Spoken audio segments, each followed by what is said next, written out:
extraordinary journey. It kicks off way out in space, but maybe surprisingly, it connects right back to us, to the inner workings of our minds and even how our societies are structured. That's a fascinating thread. And the concept tying it all together, something you might know from science class. Parallax. Right. On the surface, it sounds pretty straightforward, maybe a bit technical, just geometry, how we figure out how far away stars are. Yeah, the basics are clear geometry. Yeah. But that's just the starting point for us today. Exactly. Because as you'll find out, this idea, parallax, it has these surprising depths. It echoes through how we perceive everything. Yeah. It really does. Well, it definitely has that solid scientific foundation. Our real mission in this deep dive is to explore its metaphorical side. How powerful it is. Metaphorical, how so? Well, how this simple geometric idea acts like a lens, a way to look at psychology, consciousness, even the big dynamics playing out in society. Okay, I'm intrigued. The big question we're tackling, the really juicy one, is what hidden connections are there between how a star seems to shift in the sky and the subtle shifts, often totally unconscious shifts, in how humans see the world? Wow. Okay. That opens things up. It really does. When you start digging into it, it leads down some pretty unexpected paths. And actually, this whole deep dive was sparked by a listener. Someone sent in this really fascinating question, pushing us way beyond just, stars and planets. Oh, interesting. What was the angle? The idea was to get parallax not just as a space thing, but as something fundamental to perception itself, like how we see, period. Ah, okay. Perception in the broadest sense. Exactly. So its relevance in psychology and consciousness. And this part really got me. How sight can be so much more than just eyes. Seeing with your mind or your soul. That whole multifaceted idea of perceiving without actual vision. That definitely resonates with certain psychological schools of thought. And then, the listener asked, critically, could a parallax of society, a collective shift in view, lead to perception being altered, mismanaged? That's a heavy question. Right. And even, could it be weaponized against people? Or even against governments. Weaponized parallax. That's quite a concept. So settle in, everyone. This is going to be a journey into some genuinely surprising territory. And it all starts with just a simple shift in viewpoint. Let's do it. Okay, let's unpack this then. Before we wade into the deep psychological stuff, let's get our feet wet with the basics, the literal definition. Good idea. Ground zero. So parallax, at its core, is just the apparent difference in where an object seems to be when you look at it from two different spots, two different lines of sight. The key word being apparent, the object isn't actually moving. Right. It just looks like it is because you, the observer, changed your position. Yeah. Your vantage point is everything. And there's a super simple way you can experience this right now. Just hold your finger up right in front of your face. Okay, finger up. Now, close your left eye. Look at your finger against the background. Got it. Got it. Now, keep your finger still. Close your right eye and open your left. See that? Whoa, yeah. It jumped. Definitely shifted against the wall behind it. That little jump, that's parallax, plain and simple. And you notice if you bring your finger closer to your face. Oh, yeah, the jump gets way bigger. Right. And if you move it farther away. The shift is much smaller, almost nothing way out there. Exactly. And your brain is constantly, automatically doing this calculation. It uses that difference, the size of that shift, to figure out depth, how far away things are. That's stereopsis, right? How we get 3D vision. Precisely. It's how you judge distances without even thinking. Can I reach that coffee cup?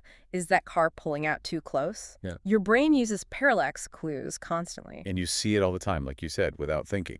Like in a car. Oh, yeah. Classic example. You're driving along, looking out the window, the fence posts right by the road. They're flying past. Whoosh! Super fast. But then you look way off at the mountains on the horizon. They seem to just creep along slowly.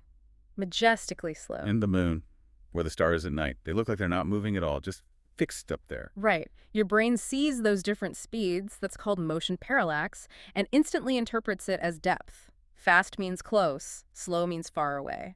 It's amazing how much processing is happening just to, walk around a room or drive down the street. It builds our whole sense of spatial reality. It really does. And what's incredible is how this basic geometric idea, the shift revealing distance, scales way up. Scales up how? Well, out into the cosmos, for starters, and into some really complex scientific and practical uses, too. It shows how fundamental some physical laws are. Okay, so let's go cosmic. Astronomy. How do they use it? Right, so in astronomy, it's absolutely foundational. We call it stellar parallax, and it's pretty ingenious, actually. Astronomers use the Earth itself. The whole planet. Well, Earth's orbit. As we travel around the sun, our position changes drastically over the year. So they use that orbit to get the two different viewpoints they need. Ah, like having really, really wide-set eyes. Exactly, the perfect analogy. They'll typically take measurements of a nearby star's position, say, in January. Okay. Then they wait 6 months until July, when Earth is on the complete opposite side of its orbit around the sun. Got it. Maximum separation. Maximum baseline, yeah. And from those two vastly different points, that nearby star will appear to shift, just a tiny bit, Against the background. against the background of much, much more distant stars, which seem totally fixed because they're so incredibly far away. So it's like my finger against the wall, but the finger is a star and the wall is like the edge of the universe. Pretty much.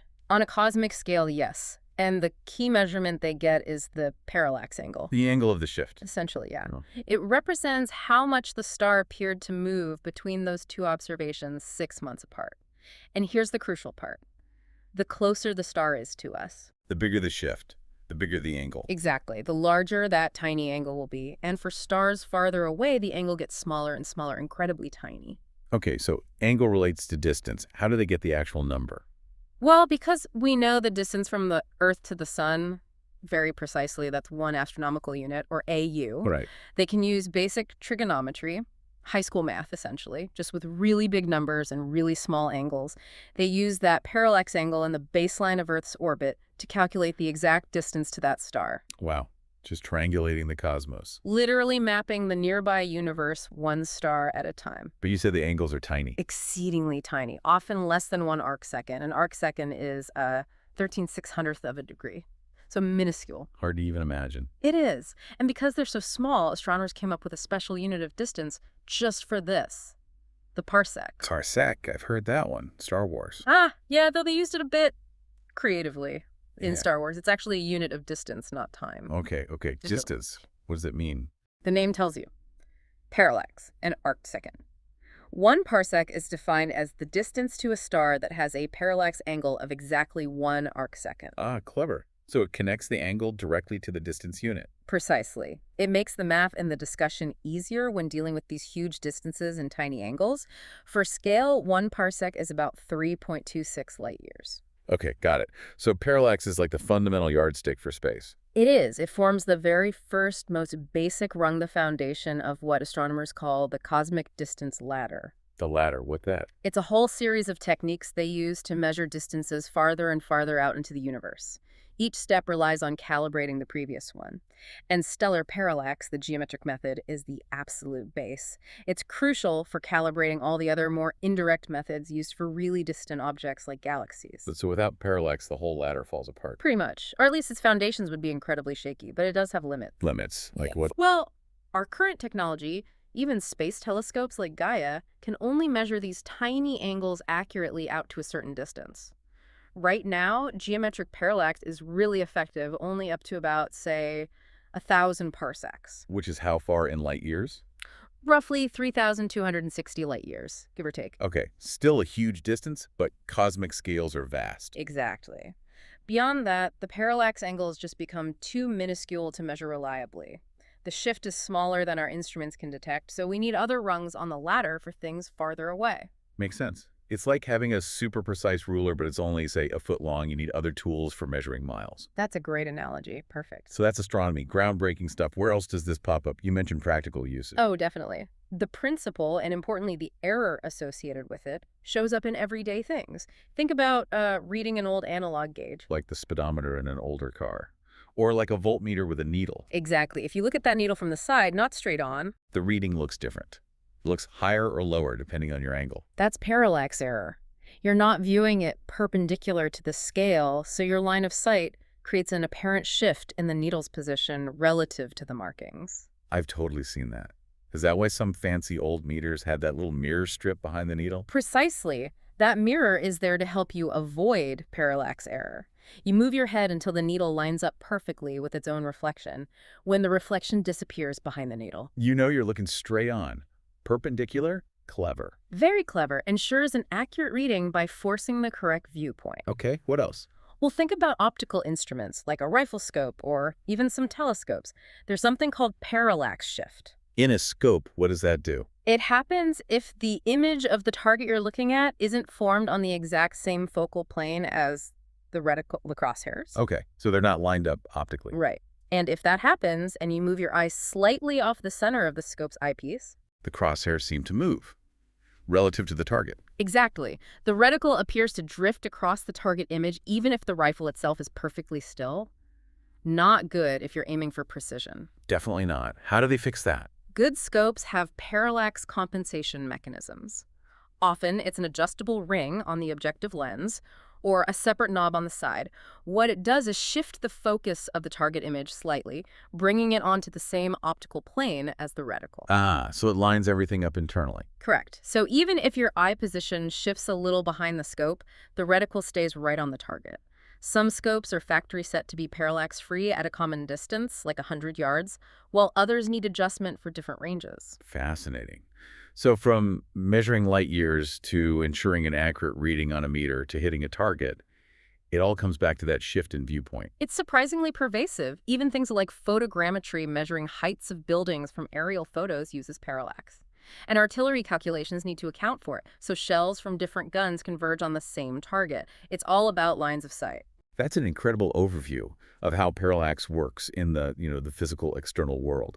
It really makes you appreciate how much our brains and our tools are constantly dealing with perspective. But now, here's where, for me, it gets really interesting. We're shifting gears, moving beyond what our physical eyes see. Into the inner world. Exactly. Yeah. To a concept that feels way more intricate, maybe more profound, seeing with one's mind or soul. Ah, yes. This transition from the literal external sight to a more internal psychological kind of perception is absolutely central in some fields, particularly analytical psychology. Carl Jung, for instance. Right. His work really embraces this broader view of internal sight. It's fundamental to how analytical psychology understands consciousness. So it's expanding the definition of sight. In a metaphorical sense, yes. Physical vision and things like astronomical parallax let us perceive the external world, map its dimensions, understand spatial relationships. That's crucial. But analytical psychology takes that idea of sight and extends it inward into the vast realm of psychological reality. It's not just about light hitting your retina anymore. Okay, so what does seeing with the mind or soul mean in that context? It sounds a bit mystical. It can sound that way, but it's really a metaphor for a deeper kind of perception. It involves delving into the unconscious, learning to interpret the symbolic language that comes through in dreams and fantasies and art. Symbols and dreams. Right, and recognizing universal patterns, what Jung called archetypes, that show up across cultures and time, and crucially integrating parts of yourself that were previously hidden, maybe repressed, aspects of your own personality you weren't aware of. So it's about self-awareness, but on a really deep level. Exactly. The goal of this inner sight, this psychological vision, is to get a more complete, more authentic understanding of yourself, both your inner world and how it relates to the outer world. It's like trying to see yourself from multiple angles at once, not just the familiar conscious viewpoint. Okay, that makes more sense. It's about perceiving the unseen forces within us that shape who we are. Precisely. Gaining a fuller picture, a more three-dimensional view of the self. That's a powerful idea. So if physical parallax uses two eyes seeing a star from different points in space, are we now talking about like two internal eyes seeing ourselves from different psychological positions? That's a really insightful way to put it, yes. So if moving my head literally shifts my view of my finger, what happens when my internal head, my psychological perspective shifts? How does that change how I see myself or how I see the world? This feels like it gets right to the heart of that listener's question about psychology and consciousness. It absolutely does. You've hit on the core idea, and this is precisely where Jung's analytical psychology offers what we can genuinely call a parallax view of the individual psyche. A parallax view of the psyche. Yeah, it helps illuminate how our internal vantage point shapes everything we perceive, how it can lead to internal conflicts, and importantly, how shifting that viewpoint is key to growth, to moving towards wholeness. So where do we start with this internal parallax? Well, a great starting point is what Jung observed regarding observer bias and fundamental differences in psychological types. Observer bias. Like in... Similar idea, but applied internally. Just like different physical positions give you different views of an object, different psychological positions, our innate temperaments, our ways of being, led to vastly different interpretations of the same reality. Okay. Can you give an example? Jung himself provided a fantastic one.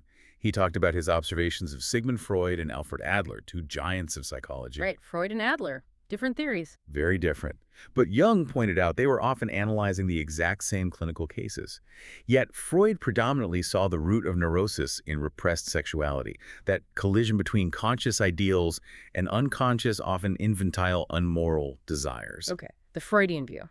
While Adler looked at the same patients and primarily saw the struggle for power, the drive to overcome feelings of inferiority as the core issue. The Adlerian view. Same patients, different conclusions. Why? Jung argued it wasn't because one was right and the other wrong, or that one was smarter. He attributed it to their inherent psychological peculiarity. They're different psychological types, maybe Freud being more introverted, focusing inward, Adler more extroverted, focused on social dynamics. So their own internal makeup acted like a lens. Exactly. Their psychological type created a specific parallax, causing them to perceive the same material from fundamentally distinct angles. Each saw a truth, a valid aspect, but it was inevitably one-sided, shaped by their own internal viewpoint. That's fascinating. So our personality type itself creates a kind of parallax in how we see the world. That's precisely Jung's point. Your unique psychological structure fundamentally shapes your understanding and interpretation of reality. It's your default vantage point. Okay, so it's not about being right or wrong, but about acknowledging that different viewpoints exist, and they might both hold a piece of the truth. Precisely. It emphasizes the validity of multiple perspectives, each shaped by the observer's internal structure. And this naturally leads to the next layer, the parallax between our conscious and unconscious minds. Conscious versus unconscious, the big split. Right. Jung saw the psyche as this complex system with multiple, often contrasting viewpoints operating simultaneously. Your conscious mind offers one perspective usually focused on the external world, on logic, on what you think you know and feel. Our everyday awareness. Yes, but the unconscious provides another perspective. Often it's a compensatory view. It holds the stuff that the conscious mind ignores or rejects, acting as a sort of counterweight to keep things in balance. A counterweight. How does that work? Well, think about dreams. Jung considered dreams crucial, like emissaries of the unconscious. Messages from the deep. In a way, yes. Dreams don't just replay your day. They often present a different side, maybe even an opposite perspective on things. They reveal secrets, desires, fears that are hidden from your conscious awareness. They show you what you might be missing. So dreams are like getting a second opinion from a part of yourself you don't usually listen to. That's a great way to put it. This constant interplay, this dialogue, or sometimes conflict between the conscious and unconscious perspectives. It's like the two lines of sight in physical parallax. You absolutely need both to form a more complete, less one-sided, and ultimately healthier picture of yourself. Without both, you lack psychological depth perception. Exactly. You're seeing things flat, missing crucial dimensions. Okay, that makes a lot of sense. Our dreams give us that second line of sight on our own internal world. But what happens if we don't integrate these views? If we ignore the unconscious messages, that's where the shadow side comes in, isn't it? Yes, precisely. This leads us directly to the concept of the shadow side, the unrecognized, often unwelcome aspects of ourselves. The dark side. Not necessarily evil, but definitely the parts we've disowned or repressed. Qualities, impulses, feelings that don't fit our conscious self-image, often because of social conditioning or moral judgments. Think about traits you strongly dislike in others. Jung would often suggest looking closely, as those might be reflections of your own unacknowledged shadow. Ouch. Okay, so how does this relate to parallax? Well, the apparent displacement you see in physical parallax, that mirrors how the shadow operates psychologically. These ignored parts of ourselves don't just vanish. They hang around. They do. And Jung warned they tend to crop up as a hindrance elsewhere. They manifest indirectly. As what? As neurotic symptoms, maybe? Unexplained anxieties, depressions, irrational anger, self-sabotaging behaviors, or intense internal conflicts, even physical symptoms sometimes. Freud saw symptoms as the disguised fulfillment of these unrecognized desires. So the stuff we push away comes back to bite us, basically. In a manner of speaking, yes. Jung mentioned patients who would boast, "Oh, I have no shadow side." These were often the ones suffering most from things like hysterical moods, weird physical pains with no medical cause, sudden irritability. Because the repressed energy had to go somewhere. Exactly. It forms these autonomous complexes that interfere with conscious life. So the critical step is recognizing the shadow. That requires a major shift in your internal perspective, your internal parallax. You have to turn and look at what your conscious mind has kept hidden in the dark. That sounds difficult. Yeah, And maybe unpleasant. it often is. Facing your shadow isn't comfortable. But the goal of therapies like psychoanalysis isn't just to dredge it up. It's to make those animal instincts, as Jung sometimes called them, conscious. Not to unleash them wildly, but to understand them, integrate them into a larger, purposeful whole. So it's about becoming more complete, not necessarily better, in the simple moral sense. It's about becoming more whole, more self-aware. It reduces hypocrisy because you see your own potential for darkness. And interestingly, Jung felt it leads to a better understanding, even love, for other people because you recognize that everyone has a shadow. It fosters empathy. Okay, integrating the shadow is key. What other kinds of internal parallax did Jung talk about? Another really important one, and quite dangerous, is what he termed psychic inflation, or sometimes godlikeness. Godlikeness. That sounds dramatic. It describes a state where someone's personality expands beyond its proper individual boundaries. They start identifying with and appropriating contents that belong to the collective psyche. Collective psyche, like universal ideas or archetypes? Exactly. Collective virtues, collective vices, even archetypal images of power or wisdom or suffering. They take these on as if they were personal merits or faults. So it's like losing perspective on your own individual size and significance. Precisely. It's a kind of psychological parallax error. You fundamentally misjudge your own position and scale against the vast background of humanity or the collective unconscious. You think you're much bigger or maybe much smaller and more significant in your suffering than you really are as an individual. Yeah, does that happen? Jung suggested it can stem from illegitimately annexing parts of our shared unconscious heritage, trying to possess something that belongs to everyone. What does it look like? It can manifest at two opposite poles, interestingly. One is megalomania, this exaggerated, almost delusional sense of self-importance, wisdom, or power, thinking you have all the answers, that you're somehow special or chosen. Okay, the inflated ego. But the other pole is just as inflated, in a negative way, a profound sense of inferiority, victimhood, and powerlessness. Feeling like you're uniquely cursed, a helpless pawn of fate caught between hammer and anvil. Jung called this a godlikeness in suffering. Wow, so inflation isn't just about thinking you're great, it can also be about thinking you're uniquely terrible or victimized. Exactly. Both involve losing touch with your actual individual human scale. Both are distortions, a failure of accurate self-perception, a parallax error of the self relative to the collective. That's a really useful concept. It explains a lot of extreme behaviors, maybe. It can, yes. Yeah. It connects to another core Jungian idea crucial for development, the tension of opposites. Tension of opposites. Yeah. We need conflict. Jung stressed this emphatically. For psychic energy, what he called libido to flow, for growth to happen, there must be a tension, a conflict between opposing forces within the psyche. The psyche is a self-regulating system, and it needs opposition for balance and dynamism. Without tension, there's just stagnation. Like needing positive and negative poles for electricity to flow. Excellent analogy, yes. And he pointed to some fundamental conflicts. Think of the struggle between eros, the life instinct, love, connection, creativity, and the will to power.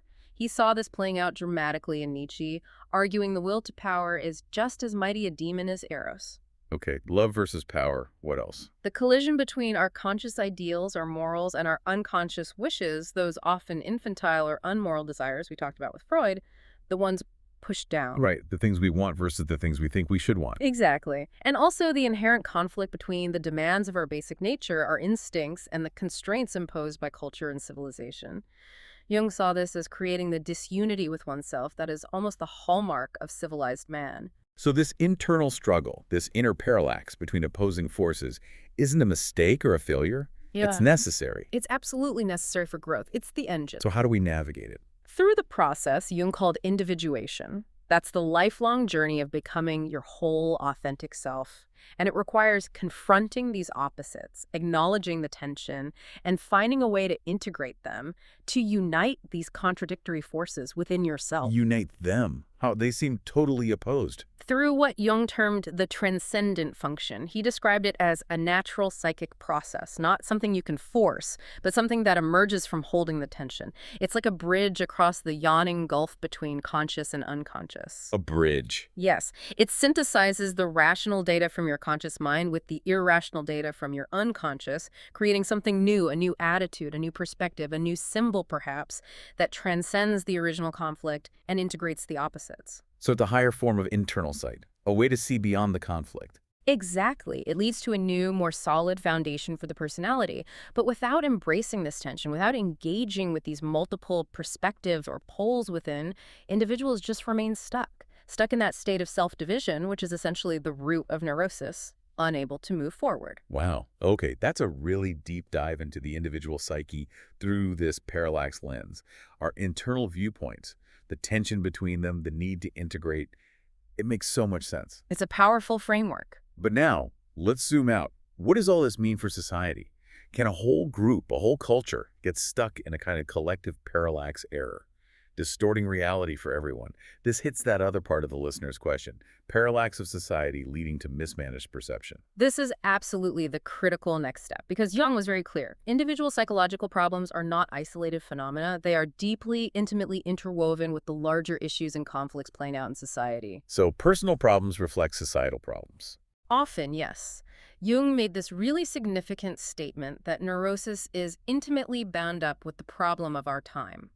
He even suggested that an individual's neurosis might represent an unsuccessful attempt to solve the general problem in his own person. Wow.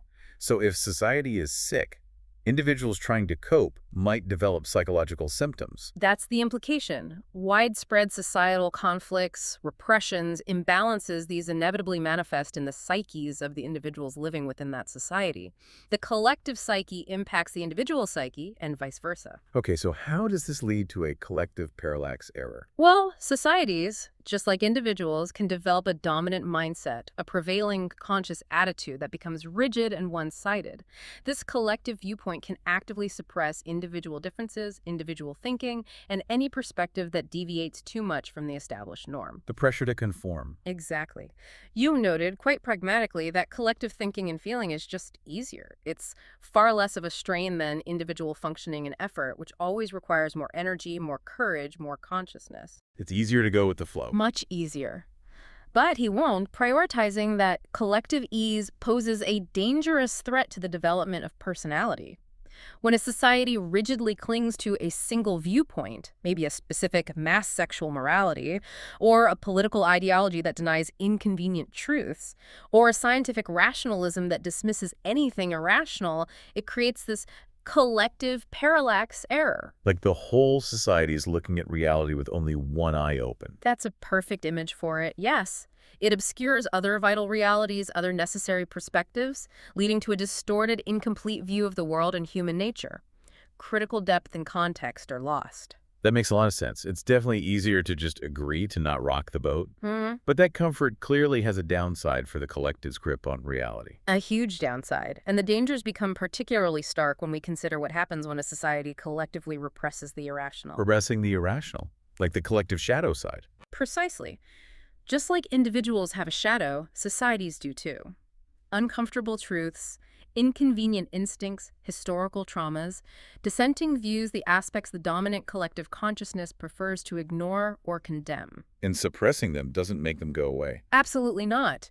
Jung was adamant about this. These repressed elements lapse into the unconscious, but they don't just sit there quietly. By the law of necessity, as he put it, they get transformed. They fester. They turn into something essentially baleful, destructive, and anarchical. Baleful, destructive, and anarchical. That sounds bad. It is. He issued some really stark warnings, especially about modern life.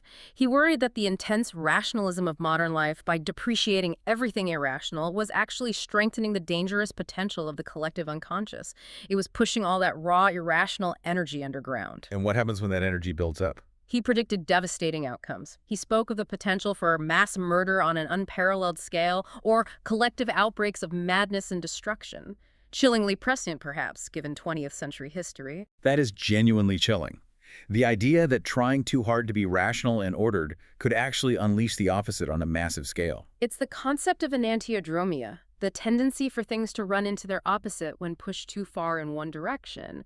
So, a society that systematically fails to acknowledge and integrate its shadow side, its uncomfortable or irrational aspects, is fundamentally mismanaging its collective psyche. Like building up immense pressure by trying to keep a lid on something volatile. Exactly. And that mismanagement, that collective parallax error where vital parts of reality are ignored, inevitably leads to tragic societal outcomes. The repressed forces build, the unseen perspective festers, and eventually it erupts. The missing parallax makes itself known, often violently. This is unsettling. How perspective or the lack of it can be mismanaged not just in one person's head, but across a whole society with potentially catastrophic results. It raises profound questions about collective responsibility and awareness. And it brings us right to the sharpest point of our listener's query. If perception is so dependent on vantage point, individually and collectively, how can this parallax of the mind be intentionally messed with? How can it be weaponized? This is where the theory meets a very grim kind of practice. The understanding of psychological and societal parallax provides a disturbing blueprint for how shifts in perspective, especially unconscious ones, can be deliberately exploited. Weaponized, as you say. To control people or to destabilize things? Both. Let's look first at how it might be weaponized against the citizens of a society, perhaps by a controlling government or some other powerful group. Okay, how? One key method is manipulating the narrative to create a dominant, one-sided view. By relentlessly promoting a singular perspective, often simplistic and uncritical, and actively suppressing alternatives, they control the collective line of sight. Limiting what people are allowed to see or consider. Precisely. This creates that distorted and often dangerous perception of the world. It fosters the easier collective thinking and feeling Jung talked about, making people less inclined to question, less likely to engage in the effortful work of individual critical thought. They become more susceptible to manipulation because their perceived reality has been narrowed. Think about propaganda or curated information environments. Like creating an echo chamber on purpose. Exactly. It leverages societal parallax by fixing the viewpoint. That's one way. What else? You mentioned the repressed stuff. Yes, exploiting the repressed collective unconscious. This is perhaps even more insidious. If a society or a controlling power within it deliberately creates conditions that force uncomfortable truths or instinctual energies underground, repressing the collective shadow. Yeah. Those energies don't vanish. They become, as Jung warned, baleful, destructive, and anarchical. An actor, internal or external, could then weaponize this situation. They could subtly poke or strategically activate these repressed forces, knowing they're likely to erupt later in chaotic or destructive ways. So they wind society up knowing it will eventually snap. Essentially, yes. Aiming for societal destabilization or ensuring easier control amidst the chaos. This connects back to Jung's fear of mass murder or collective outbreaks of madness stemming from an overly rational society ignoring its irrational depths. Someone could intentionally exploit that dynamic. That's terrifyingly strategic. What about that godlikeness idea? That can also be weaponized. A manipulative power can actively foster psychic inflation in a population, promoting an exaggerated sense of national importance, ideological purity, unique destiny, or even unique victimhood. Bumping up the collective ego or maybe the collective sense of grievance. Right.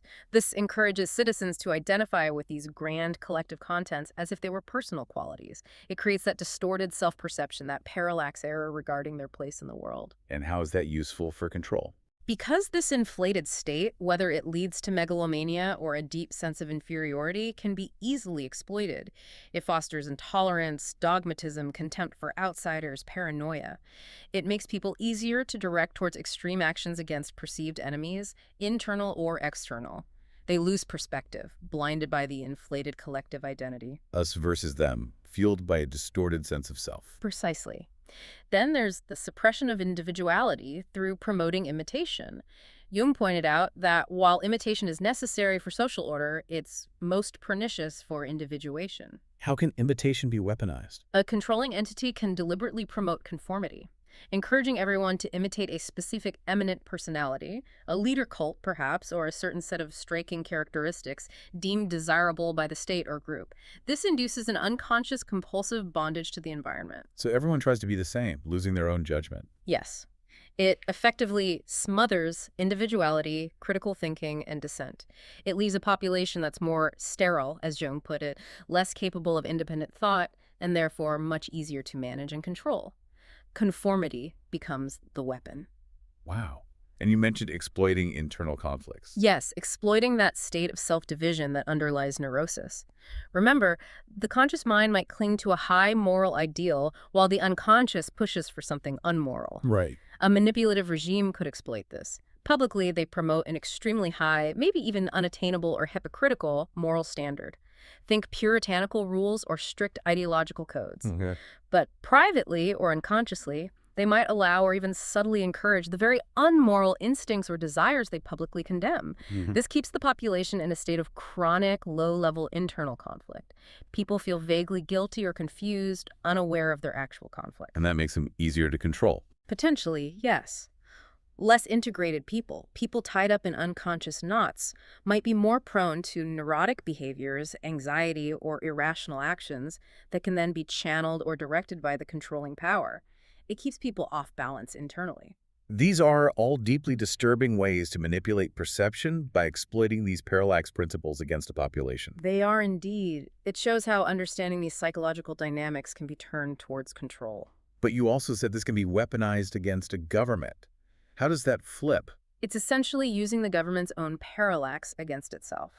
Just like individuals or societies, governments and their leadership can develop blind spots.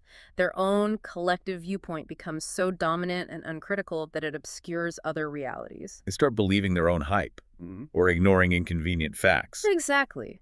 An opposing force, whether internal rebels or an external adversary, can weaponize this. They deliberately expose these blind spots, the internal contradictions, the unrecognized desires lurking beneath the government's official pronouncements. Holding up a mirror to their hypocrisy or failures. Precisely. Highlighting where the government's stated intentions, its conscious face clash with its actual underlying motives or actions, its unconscious shadow.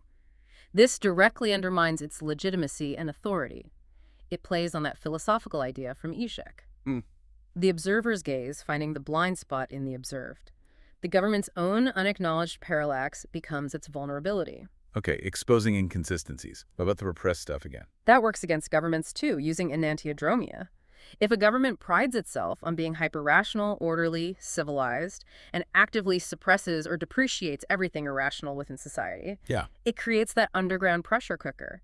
The unconscious, as Jung said, works unceasing havoc. An adversary can then intentionally stoke those repressed irrational forces within the population. Setting a match to the tinder the government itself created. Exactly. Triggering those collective outbreaks of madness and destruction or mass murder that Jung warned about. The aim is to destabilize or overthrow the existing order by unleashing the very forces the government tried to deny, turning its own suppression into a weapon against it. A disorganizing reaction, as Jung might say. Using the government's own shadow against it. Powerful. And the godlikeness factor. That can backfire on a government spectacularly. If leaders become inflated by identification with the collective psyche, if they start acting like they embody the nation or the ideology, claiming universal validity for their demands. Losing touch with individual reality. Yes, and starting to completely ignore all differences in the personal psyche of his fellows. An opposition can weaponize this arrogance. They expose the leaders or the government's ruthless disregard for actual individuals, for diverse perspectives. Making them look out of touch and arrogant. Exactly. This psychic inflation makes leaders seem simultaneously too small and too big, disconnected from the individual mean. They appear grotesque, as Jung put it. This erodes trust, makes them look ridiculous or tyrannical, and can lead to a rejection of their authority. Their own inflated parallax becomes a target. And finally, the inflexibility. Right. If a government adopts a really rigid, one-sided conscious attitude, maybe clinging to an outdated ideology or refusing to acknowledge changing realities, it fosters internal self-division, a kind of collective institutional neurosis. They get stuck. Yes. This rigidity often comes from a deep fear of the problem of opposites. It makes the government inflexible, narrow-minded, unable to adapt. Jung compared such states to deadwood or pillars of the past. Unable to see other options. Exactly. And opposition exploits this. They highlight the government's inability to solve new problems, its internal contradictions, its paralysis in the face of change. The government's fixed, one-sided parallax makes it brittle and ineffective, vulnerable to being bypassed or broken. This is a really comprehensive look at how manipulating perspective, this parallax of the mind, can be a tool for both control and destabilization. It answers that listener's question in a very deep and frankly quite sobering way. It shows that these psychological concepts have very real and sometimes very dangerous political and social implications. Understanding parallax isn't just abstract. No kidding. So taking this even further, beyond individuals and societies and even politics, what does this tell us about reality itself? You mentioned Yushek before. How does our act of observing our gaze change what we see? This is where we hit the really profound philosophical layer of the parallax view, drawing heavily on Slavoj Žižek, who himself picked up the term from the Japanese philosopher Kogen Karatani. Okay, Yushek's take. What is it? He pushes the idea beyond just psychology or sociology. He suggests that a shift in the observer's viewpoint, what he calls an epistemological shift, a change in how we know something, isn't just a change in us. It inherently reflects or even causes an ontological shift, a change in the very being, the fundamental nature of the object being observed. Whoa. Okay, hang on. How I look at something changes what it is, not just how it appears to me. That's the radical core of the idea. It's not merely that my perception changes. Žižek argues that our perspective, our way of looking, actually influences the perceived nature and inherent reality of the thing itself. We're not detached observers looking at a fixed, independent reality. How does he put it? You quoted him before. Yes, it's a powerful quote. The subject's gaze is always already inscribed into the perceived object itself, in the guise of its blind spot, that which is in the object more than the object itself. The point from which the object itself returns the gaze. Sure, the picture is in my eye, but I am also in the picture. Okay, let's break that down. The subject's gaze is always already inscribed into the perceived object. What does inscribed mean there? Think of it like this. When you observe something, you're not seeing it purely or objectively. Your history, your biases, your unconscious desires, your language, your cultural context, your entire subjective parallax is already embedded within how that object manifests for you. So my viewpoint is part of the object's appearance. More than appearance, part of its perceived reality. The blind spot isn't just something you fail to see about the object. It's a feature of the object's reality as constituted by your specific gaze. It's the point where your subjectivity fundamentally shapes the object's being. And the object returns the gaze. Metaphorically, yes. It means the object isn't just passive stuff out there. Its reality is responsive to and partially formed by the act of being observed from a particular perspective. And that final line, sure, the picture is in my eye, but I am also in the picture. Yeah, that's the kicker. It perfectly captures the collapse of the distance between observer and observed. You aren't just looking at the picture, your perspective is a fundamental element within the picture itself. You can't step outside your own parallax to get a God's eye view. So the big takeaway is, there's no objective reality completely separate from our perspective. That's the profound transformative implication. The observer isn't external to the observed. Our viewpoint, our epistemological stance, is an integral, inescapable part of the ontological reality we perceive. It suggests a much more dynamic, intertwined relationship between consciousness and the world. Our internal parallax isn't just a tool for measuring reality. It's woven into the very fabric of reality as we experience it. That challenges pretty much everything about how we usually think we see the world. Yeah. As something out there that we just passively look at. It absolutely does. It forces us to confront the role of our own subjectivity, our own parallax, in co-creating the reality we inhabit. To truly understand anything Žižek implies, you have to understand your own position, your own gaze in relation to it. Wow. Okay. From a simple geometry lesson about stars. Yeah. To the depths of the individual psyche, the dynamics of society, the weaponization of perception, and now the fundamental nature of reality itself. What an incredible journey this deep dive has been. It really covers some ground. It just hammers home how utterly pervasive this idea of vantage point is, how it shapes our perception and maybe even reality on every single level. It's not just what we see, it's fundamentally how we see it. And what this whole exploration really underscores, I think, is the absolute necessity of acknowledging and actively trying to integrate diverse viewpoints. You mean within ourselves and in society? Both. Conscious and unconscious perspectives within the individual, personal and collective insights within society, rational and irrational ways of knowing.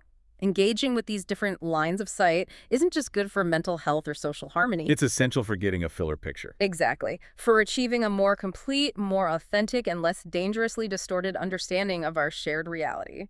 True awareness, it seems, absolutely requires the ability and the courage to see from multiple perspectives, to embrace the parallax. That's a perfect summary. So for everyone listening, this deep dive reveals that true sight isn't just about what's literally in front of your eyes. It's profoundly about what's within you and how that inner world, your unique parallax, is constantly shaping your outer reality. So the question to ponder is, what unseen parallax shifts might be influencing your view of the world right now, your relationships, your work, your beliefs, and what might you uncover? What new depths might you perceive if you dared to consciously shift your own perspective, even just a little? And perhaps a final, slightly more mind-bending question to leave you with. If, as Hijik suggests, an epistemological shift, a change in how you see actually changes the ontology, the very being of what you perceive, what new realities might start to emerge if we, individually and collectively, truly learn to embrace the parallax view?